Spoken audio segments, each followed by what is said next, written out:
Halo sahabat Sukarnois, masih di channel YouTube Bung Karno The Other Stories, serpihan sejarah yang tercecer. Di channel ini, kalian akan mendapatkan banyak sekali cerita-cerita Bung Karno, sejarah-sejarah Bung Karno, ataupun serpihan sejarah yang tercecer. Nanti akan disampaikan oleh Mas Roso Daras selaku penulis buku-buku Soekarno. Tapi saya minta bagi sahabat Sukarnois, jangan lupa untuk like, komen, dan subscribe channel YouTube Bung Karno The Other Stories.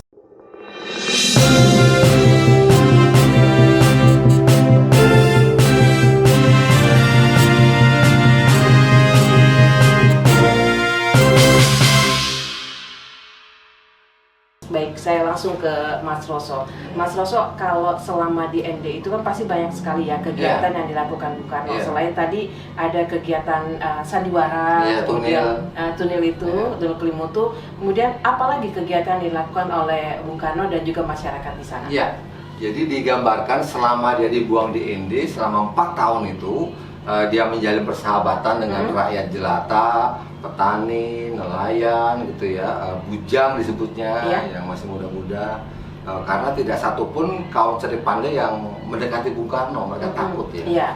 Jadi hiburan Soekarno bersama teman-temannya tadi, dia sesekali mengajak teman-temannya itu jalan-jalan ke Kelimutu, lihat keindahan kawah 3 warna gitu ya.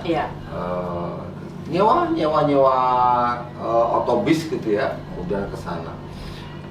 Dan yang kegiatan lain adalah dia sering berendam, mandi di sungai. Mandi di sungai. Sungai di ND saya terbayang waktu itu. Jadi salah satu sungai yang sering dijadikan tempat berendam Bung Karno adalah Sungai Nangaba. Nangaba ini dari ND ke arah Baradaya kurang lebih sekitar 7-8 kilo. Saya pernah ke sana.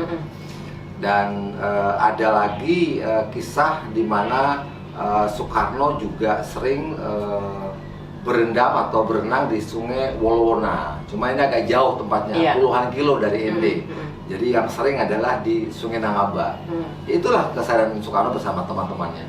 Kalau saya membayangkan zaman dulu Bung Karno dan teman-temannya berendam di Sungai Nangaba, berarti memang airnya itu sangat jernih sekali ya, makanya sampai mau berendam di sana. Iya, jadi sungainya sangat jernih, digambarkan oleh Bung Karno, itu waktu itu masih banyak batu-batu besar gitu ya, dan airnya tidak pernah penuh. Jadi makanya saya tidak pernah menggunakan istilah berenang, karena dia cukup berendam. Berendam. Itu pun digambarkan ketika Soekarno mau berendam, itu dia sudah memerintahkan ribu itu membantunya ya. Ada si Kartika anak angkat, Rana Juami anak angkat untuk membuat bendungan dari batu-batu itu tumpuk-tumpuk. Maksudnya supaya ada peningkatan permukaan air gitu ya. Karena kalau tidak dibendung, itu ukuran orang dewasa berendam hanya sebatas perut gitu ya. Tapi kalau di bendung dia bisa lebih tinggi permukaannya. Sehingga ada foto kenangan Bung Karno waktu mandi di Nangaba, itu tampak sedada ya, mendekati leher ya. Itu karena dibendung dengan batu. Sehingga dia agak. Cuma memang airnya sangat jernih sehingga bisa melihat dasar sungai dengan sangat jelas. Digambarkan tahun 1934 sampai 1938. Periode 4 tahun Bung Karno dibuang di ND, itu digambarkan banyak batu besar dan sangat jernih airnya. Itu berarti memang setiap hari berendam di sana atau setiap berapa hari sekali? Nah, kalau frekuensi saya kira ya nggak mungkin tiap hari lah. Ya mungkin seminggu sekali gitu ya. Saya berjalan-jalan bersama Inggit, anak angkatnya 2 ya, Kartika sama Rana Juami, bersama teman-temannya itu berendam. Jadi tidak rutin. Dan ini Lina, saya ke sana tahun 2013. Itu saya mengikuti ritual Bung Karno untuk berendam di Sungai Nangaba. Dan memang waktu saya ke sana ya sudah nggak ada batu-batu besar itu di Nangaba, sudah nggak ada. Tapi keindahan dasar lautnya belum berubah. Jadi ini ajaib menurut saya. Ini sungai ini di dasarnya itu banyak batu dari mulai yang seukuran jempol tangan sampai yang sekepalan tangan orang dewasa gitu ya, agak lumayan gede, cuma warna-warni. Warna-warni. Jadi umumnya kan batu kali ya hitam, hitam ya, atau mungkin agak kecoklatan gitu ya. Cuma di situ enggak, kamu bisa menjumpai batu warna merah, warna hijau. Itu betul-betul warnanya warna hijau, warna merah. Jadi batunya tuh indah sekali, itu alami, itu alami.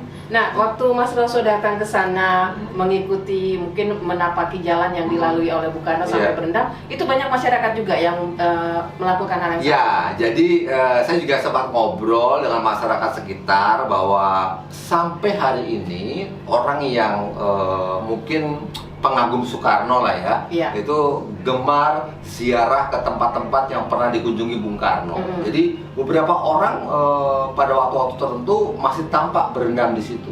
Jadi mungkin ya kalau istilahnya ngalah berkah, atau yang kayak saya ya pengen merasakan aja sebenarnya seperti apa sih berendam di Sungai Nangaba yang sampai secara khusus Bung Karno memanggil fotografer untuk mau foto. Itu kan istimewa menurut saya. Memang sungainya istimewa. Cuma memang keadaan sekarang sudah tidak seperti dulu ya. Bayangan saya kan dulu tahun 30-an masih bersih, nggak ada polusi sungai gitu ya. Kalau sekarang beberapa pinggiran sungai saya lihat kotor ya, ada banyak sampah, dan di beberapa bagian lain tampak ada orang yang mencuci mobil, ada orang yang mencuci pakaian, sehingga ya saya kira zaman berubah, penduduk sudah semakin banyak gitu loh, sehingga ya wajar-wajar aja. Tapi memang kejernihannya relatif masih terjaga, dan batu-batu yang warna-warni masih ada. Berarti di sini kalau untuk sahabat Soekarnois, kalau ingin mengetahui Sungai Nangaba, ini langsung saja datang ke sana ya. Ke Ende. Nah, kalau yang sungai yang satu lagi, ya Wolowona. Wolowona ini agak jauh dari Ende. Salah satu sungai penting juga di kota Ende ya. Dan di situ dia punya catatan menarik, berkenalan dengan penduduk lokal. Namanya Tandi. Itu Bung Karno bersama teman-temannya ingin merasakan berendam di sungai yang lain, karena jangankan Soekarno, saya kecil aja mainnya di sungai gitu loh, gitu kan? Jadi sesuatu yang sangat menyenangkan, bermain di sungai itu sangat menyenangkan, dan Soekarno itu menjadikan berendam di sungai sebagai sebuah rekreasi. Nah, kaitan dengan Wolowona, dengan sosok Tandi, karena di spot tempat Bung Karno berendam, dia melihat ada pohon kelapa, dan tiba-tiba saja Soekarno tertarik dan punya keinginan untuk meminum air kelapa, sehingga dia minta izin kepada si pemilik lahan, namanya si Tandi, untuk dipetikkan kelapa barang berapa butir untuk dia dan teman-temannya gitu ya, untuk menikmati berendam sambil minum air kelapa. Itu kan luar biasa. Dan ketika Soekarno mau membayar, Tandi nggak mau. Jadi nggak mau dibayar. Itu diberikan cuma-cuma. Dia petikan kelapa-kelapa muda itu untuk Bung Karno, Bu Inggit, Rano Juwami, Kartika dan teman-temannya secara cuma-cuma gitu loh. Dan itu menjadi jalinan persahabatan Bung Karno dengan Tandi sampai di kemudian hari lah. Dan ada cerita juga di situ bahwa waktu itu mayoritas masyarakat Ende, perkotaan ya, itu kan memeluk agama Katolik ya, sebagian lagi Muslim ya. Dan disebutkan oleh Bung Karno, Tandi ini ya Islam enggak, Katolik enggak gitu ya. Jadi kalau di Jawa ya mungkin kejawen, kalau di Ende ya saya nggak tahu apa istilahnya. Sehingga digambarkan bahwa Bung Karno lah yang kemudian rajin mengajak Tandi ke rumahnya. Awalnya bertandang bersama keluarga, saling kunjung mengunjungi, dan dikabarkan terakhir Tandi masuk Islam ya berkat bimbingan Bung Karno. Tapi berarti sini memang yang saya patut mungkin bisa dikatakan banyak sahabat Soekarno yang acungi jempol, Bung Karno tidak memilih teman dalam hal ini. Itu yang kita akui ya. Baik sahabat Soekarno, jadi banyak sekali cerita yang mungkin banyak kalian ketahui dalam channel YouTube Bung Karno The Other Stories Serpihan Sejarah yang Tercecer. Dan jangan lupa, ingin tahu bagaimana ataupun video apa saja yang terbaru, jangan lupa like, komen, dan subscribe channel YouTube Bung Karno The Other Stories Serpihan Sejarah yang Tercecer. Selina Abdullah dan Mas Rosodara undur diri, sampai jumpa.